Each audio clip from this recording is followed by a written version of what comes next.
আসসালামু আলাইকুম। আজ আমি আপনাদের সাথে শেয়ার করব দারুণ মজার একটা রেসিপি, যেটা কিনা একবার খেলে মুখে লেগে থাকবে। অসাধারণ এই রেসিপিটি আপনিও বাসায় ট্রাই করবেন। খুব সহজে কিন্তু এটি আমরা তৈরি করতে পারি। আর এটি কিন্তু আমি আজকে তৈরি করব শীতের সবজি দিয়ে। শীতের সবজি দিয়ে যদি এই রান্নাটা করেন, অসাধারণ স্বাদের হয়। আর এটি রুটি কিংবা পরোটার সাথে খেতে কিন্তু দারুণ লাগে। খুব সহজে কিন্তু এটি রান্না করা যায়। অল্প সময়ে ঝটপট এই মজার রান্নাটি করতে চলুন আমরা এখন মূল রেসিপিতে চলে যাই। এখানে আমি ফুলকপি নিয়েছি, একটি ক্যাপসিকাম নিয়েছি, গাজর নিয়েছি, আলু নিয়েছি, কাঁচামরিচ নিয়েছি।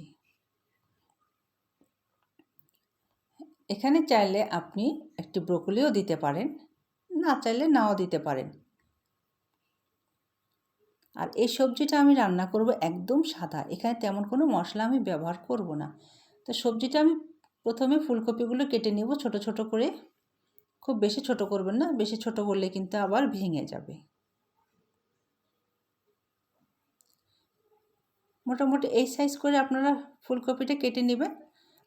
আপনারা চাইলে কিন্তু আর সামান্য একটু বড় করে কাটতে পারেন। এরপর আমরা গাজর কেটে নিব। গাজরও কিন্তু আমরা এরকম ছোট ছোট করেই কেটে নিব।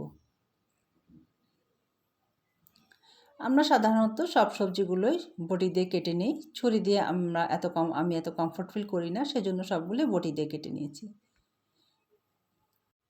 সবজিগুলো কাটা হয়ে গেছে, এখন আমরা ধুয়ে নিব, ভালো মতো ধুয়ে নিব। আপনারা এইভাবেই কেটে নেবেন সবজিগুলো, ছোটও না বড়ও না, তবে চাইলে সামান্য একটু বড় করে কাটতে পারেন। আপনারা চাইলে এর সাথে ব্রোকলি দিতে পারেন, আবার ব্রোকলিটা স্কিপও করতে পারেন। তো আজকে আমার হাতের কাছে ব্রোকলি ছিল না, সেই জন্য আমি ব্রোকলি দিইনি। ব্রোকলি দিলে আরেকটু কালারফুল হবে, দেখতে সুন্দর লাগবে, খেতেও মজা লাগে। চাইলে আপনারা এর সাথে মটরশুঁটি দিতে পারেন, সেটা আপনাদের ইচ্ছা মতো সবজি দিবেন।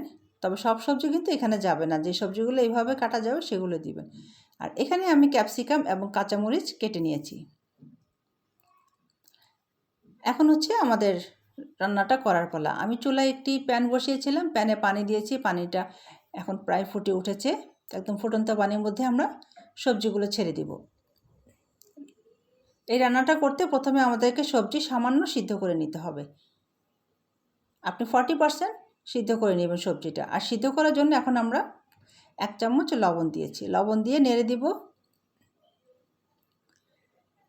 কিছুক্ষণ পর বলক উঠে আসবে, বলক উঠে আসার পর আমরা আবার নেড়ে দিচ্ছি। এখন কিন্তু আমরা খুব বেশি সময় জ্বালাবো না। 40% আমরা এখানে সিদ্ধ করে নেব, আর বাকি 60% সিদ্ধ হবে রান্না করার সময়। আর আমরা কিন্তু এটা ঢাকবো না, ঢাকলে সবজির কালার নষ্ট হয়ে যায়, সেজন্য না ঢেকে আমরা এইভাবে সিদ্ধ করে নিব। আমাদের সবজিটা 40% সিদ্ধ হয়ে গেছে, এখন হচ্ছে আমরা নামিয়ে নিব। নামিয়ে পানিটা ফেলে দিয়ে ঠান্ডা পানিতে ধুয়ে নিব। আমাদের সবজি সিদ্ধ হয়ে গেছে, এখন আমরা বাকি রান্নায় চলে যাই। এরপর হচ্ছে আমরা চুলায় প্যান বসিয়েছি, প্যান গরম হয়ে গেলে তেল দিয়ে দিলাম পরিমাণ মতো। তেল গরম হয়ে যাওয়ার পর আমরা কয়েক কোয়া রসুন দিয়ে দিয়েছি। আর এই সবজি রান্নাটায় কিন্তু অবশ্যই রসুন দিতে হবে। এরপর আমরা দিব পেঁয়াজ কুচি। রসুন ভাজা হয়ে গেলে আমরা পেঁয়াজ কুচি দেব, যেহেতু রসুন কোয়াগুলো আমি আস্তে আস্তে দিয়েছি। এরপর পেঁয়াজ দিয়ে ভালো নেড়ে দিব। পেঁয়াজ ভেজে নিব কিছু সময়ের জন্য। এরপর আমরা লবণ দিচ্ছি। লবণ দিয়ে আবারও আমরা পেঁয়াজ নাড়াচাড়া করব, একটু হালকা ব্রাউন করে আমরা ভেজে নিব। পেঁয়াজ ভাজা হয়ে গেলে আমরা কাঁচামরিচ দিয়ে দিয়েছি। কাঁচামরিচ দেওয়ার পর আমরা ক্যাপসিকাম দিলাম। ক্যাপসিকাম দিয়ে আমরা একটু নেড়ে চেড়ে তারপর আমরা সবজিগুলো দিয়ে দিব। আচ্ছা, সবজি দেওয়ার আগে আমরা এখানে ম্যাগি মশলা দিয়েছি। এই মশলাটা দিলে সবজির টেস্ট অনেক গুণ বেড়ে যায়, এবং এই মশলাটা কিন্তু অবশ্যই দিতে হবে। এরপর আমরা সবজিগুলো দিয়েছি, আপনার টেস্ট বাড়ানোর জন্য ম্যাগি মশলাটা দিয়েছি। এখন সবজিগুলো আমরা ঢেলে দিয়ে ভালোভাবে নেড়েচেড়ে মিশিয়ে নেব। আর এই সবজিটা আপনার রুটি কিংবা পরোটার সাথে খেতে কিন্তু অসম্ভব মজা লাগে। আপনারা কিন্তু বাসায় অবশ্যই ট্রাই করে দেখবেন। আপনারা সবাই বাসায় রান্না করবেন, দেখবেন কতটা মজার হয়। বিশেষ করে সকালবেলা যখন গরম গরম এই সবজিটা রুটি কিংবা পরোটা, গরম গরম রুটি কিংবা পরোটার সাথে পরিবেশন করবেন, যেই খাবে এর স্বাদ কিন্তু ভুলতে পারবে না। আমরা এখন সামান্য ধনিয়া পাতা দিয়েছি, এটা অপশনাল, আপনি চাইলে স্কিপ করতে পারেন। দেখতে সুন্দর লাগবে, ফ্লেভারটা দারুণ আসবে, সেই জন্য আমরা ধনিয়া পাতা দিয়েছি। আর এই সবজিটা কিন্তু এরকম সাদা হবে, এখানে আমরা আর কোনো রকম মশলা ব্যবহার করব না, হলুদ মরিচের গুঁড়া কোনো কিছু আমরা এখানে দিব না। এভাবে তেলে দেওয়ার পর আমরা ভালো মতো নেড়ে চেড়ে কিছুটা সময় নাড়ব, তারপর আমরা নামিয়ে নিব। তো ফাইনালি আমাদের সবজিটা রান্না হয়ে গেছে। এখন আমরা একটি সার্ভিং ডিশে উঠিয়ে নিচ্ছি। কালারটা দেখতে কিন্তু অনেক সুন্দর হয়েছে।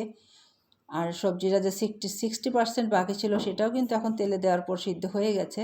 আর এখানে ক্যাপসিকাম দেওয়ার ফলে সুন্দর একটা ফ্লেভার আসছে, একটু ঝাল ঝাল, খাওয়ার সময় কিন্তু অসম্ভব মজা লাগে। তো আপনারা সবাই এই সবজিটা ট্রাই করবেন, আশা করি ভালো লাগবে এবং অসাধারণ স্বাদের একটা রেসিপি এটা। সকালের নাস্তায় একদম বেটার একটি সবজি রেসিপি, সাদা সবজি। যাদের কিনা আলসারের বা গ্যাস্ট্রিকের সমস্যা আছে তারা এই সবজিটা খেতে পারে। এখানে উইদাউট মশলায় এই সবজিটা রান্না করা হয়েছে।